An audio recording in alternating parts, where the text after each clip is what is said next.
সকলকে জয় যিশু। আমি এখন আছি বেথনি নদীর তীরে, আর খুব সুন্দর একটা ওয়েদার, বৃষ্টি পড়ছে গুড়ি গুড়ি, নদীতে সম্পূর্ণ জোয়ার আছে।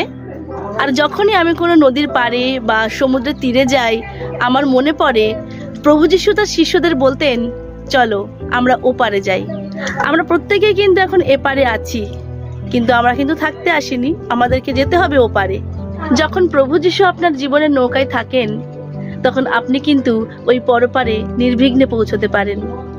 যতই আপনার জীবনে ঝড় আসুক, ঝঞ্ঝা আসুক, প্রভু যিশু ধমক দেন সেই সমস্ত কিছুকে, সেই সমস্ত সমস্যাকে, সেই সমস্ত ঝড় ঝঞ্ঝা থেকে আপনাকে উদ্ধার করেন, আপনার জীবনের নৌকাকে ডুবতে দেন না। প্রিয় ভাই বোনেরা, আজকে আপনার জীবনের নৌকায় কি প্রভু যিশু আছেন?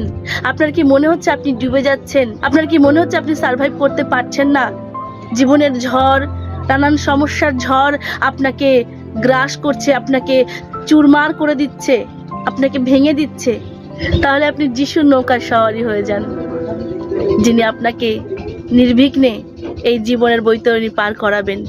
যা সমস্যা আসুক, যতই সমস্যা আসুক, তিনি সমস্ত সমস্যাকে ধমক দিতে পারেন। সমস্ত কর্তৃত্ব ভার তাকে দেওয়া হয়েছে। তাই এই নদী তার ধমক শোনে, এই আকাশ বাতাস তার ধমক শোনে, সমস্ত ঝড় ঝঞ্ঝা তার ধমক শোনে।